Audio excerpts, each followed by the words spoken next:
Hello there, my name is Joseph Lamb and I'm the author of The God of All Small Boys.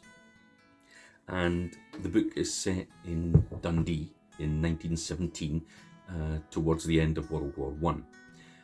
It tells the story of a young boy called James Gunning who is taken from a place called Broughty Ferry, which is quite a well-off part of Dundee, and he's taken from there and is moved into his aunt and uncle's house in Lochee, another part of Dundee, which was basically a mill town.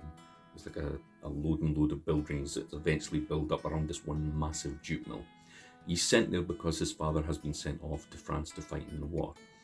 It turns out the time that he is sent there, it's basically summerish, he ends up fighting in the Battle of Passchendaele. Now, the Battle of Passchendaele was one of the worst battles of World War One.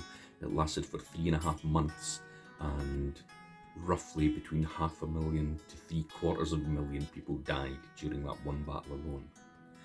James obviously is quite scared, he's a little bit frightened, he's nervous, not only because he's been moved from this well-off life into quite a poor life, but he has no idea what is happening with his father at all. In 1917, there was nothing in the way of television. Radio had really just come into being and virtually no houses had them.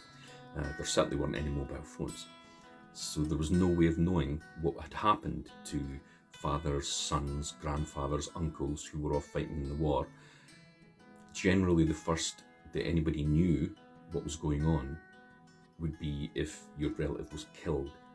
And if that happened, a man in black, usually driving a motorcycle with a little satchel full of telegrams, would deliver these telegrams individually to the houses of families whose relatives had died.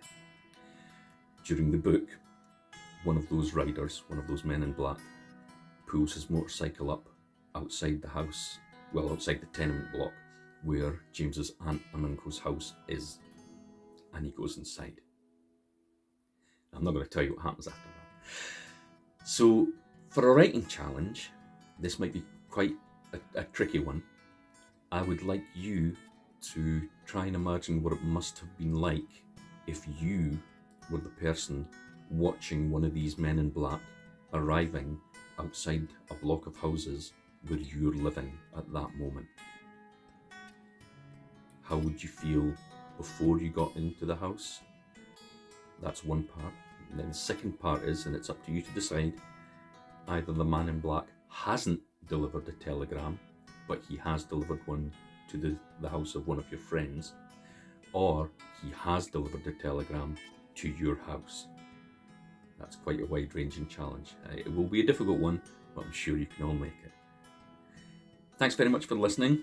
If you want to check out the book to find out what does happen to James, then by all means feel free to do so. But whatever you do, keep on reading and keep on writing. Thanks very much. Bye-bye.